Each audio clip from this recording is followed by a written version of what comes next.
Use your God power. Get everything you ever wanted and live the life of your dreams. The Master's Course. Copyright 2010 by Richard Lee McKim Jr. All rights reserved. Let the quest for knowing begin.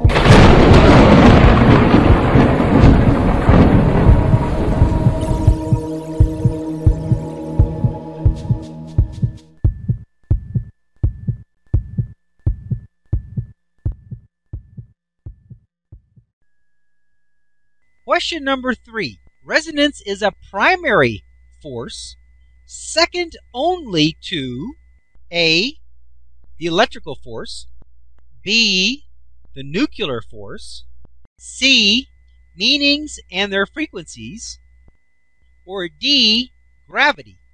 Well, when you realize the implications of primary force, then you recognize the answer is C, meanings and their frequencies.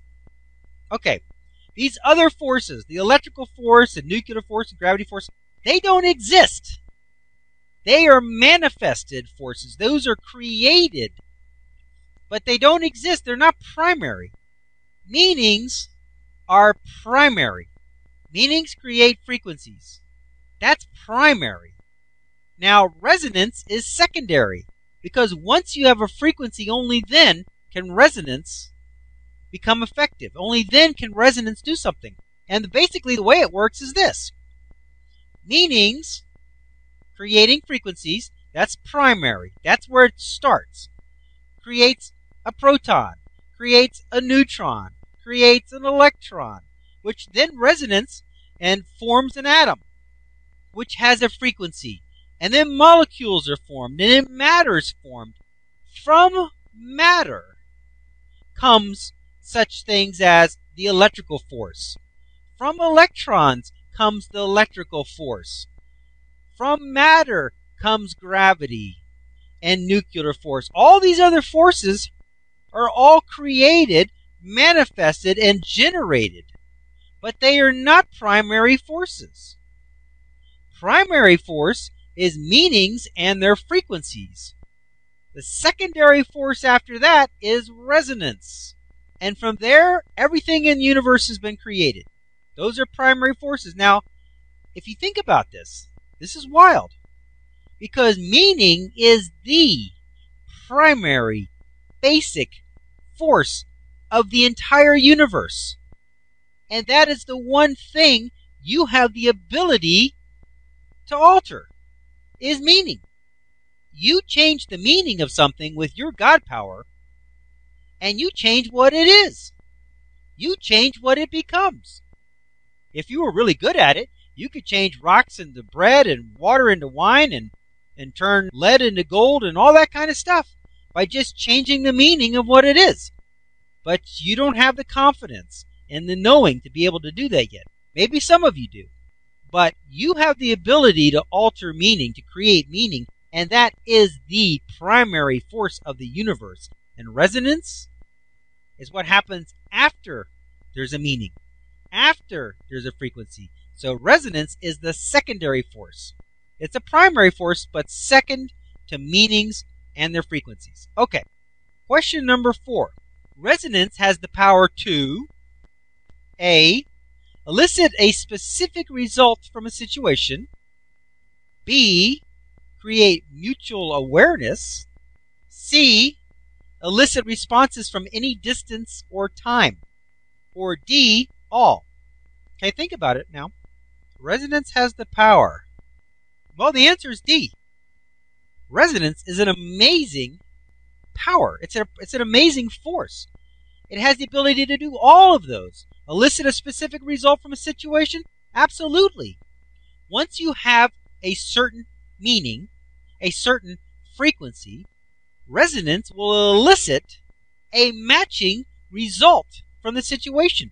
And we know that all situations have unlimited possibilities. We know that from quantum mechanics. They proved that nothing can be said for sure.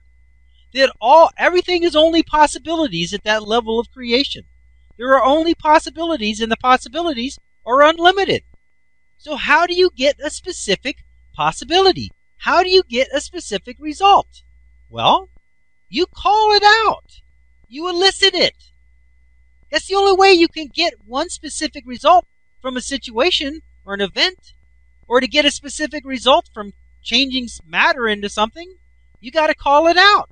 How do you call it out? How do you elicit it? How do you get that one specific result? You create a meaning. You create a frequency. And resonance matches that frequency and calls out that result that matches that meaning. It's just that simple. Creation is amazing. And B, create mutual awareness? Absolutely. Think of those unlimited results. Think of those unlimited results in any particular situation. They're unaware of you, and you're unaware of them. But the minute you create a meaning, then resonance finds that particular result and calls it out. Now that result, not only are you aware of that result and outcome is aware of you. It created mutual awareness. Suppose you're looking to find a particular person, a soulmate, the love of your life, and you've been giving great thought to this particular person, doing all the things you're supposed to.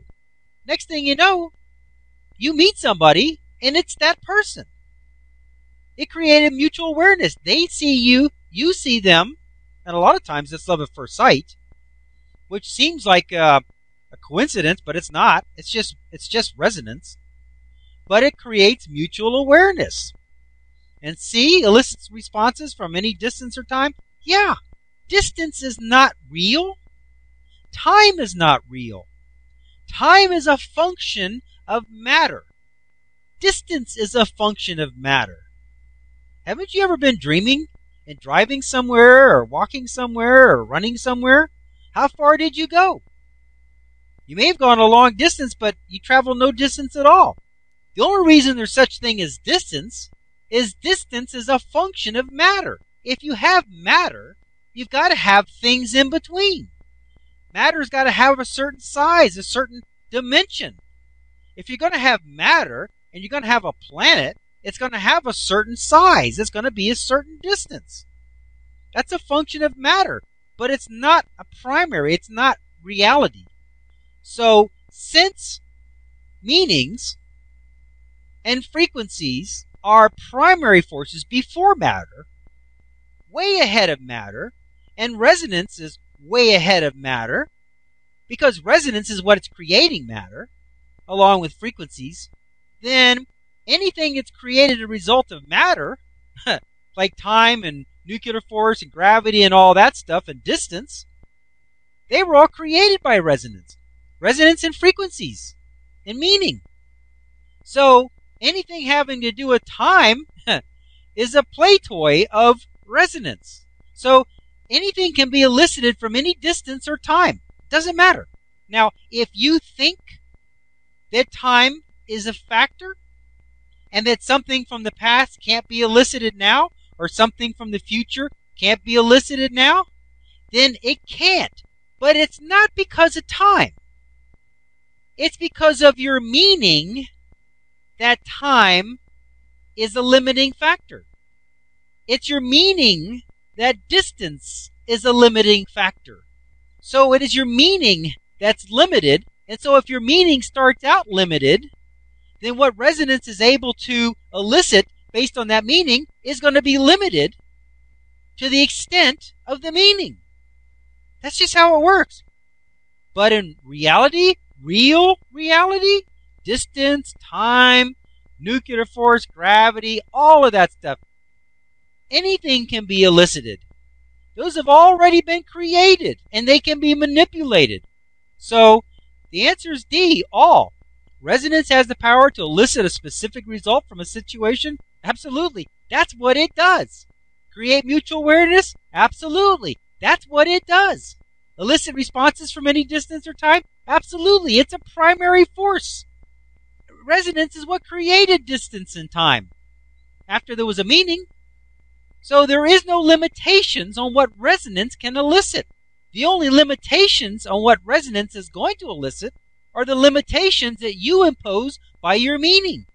If your meaning is unlimited, then what you can elicit is unlimited. But if your meaning is limited, if you think that it has to be, you can't time travel, you can't elicit something from the future, you can't elicit something from the past, you can't elicit something from another galaxy, then you can't.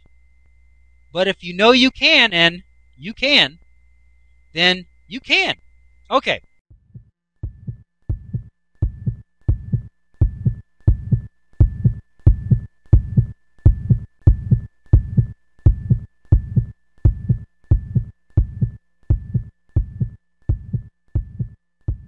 To continue, go to How to Use Your God Power, chapter number 5, segment number 40. Let your quest for knowing continue.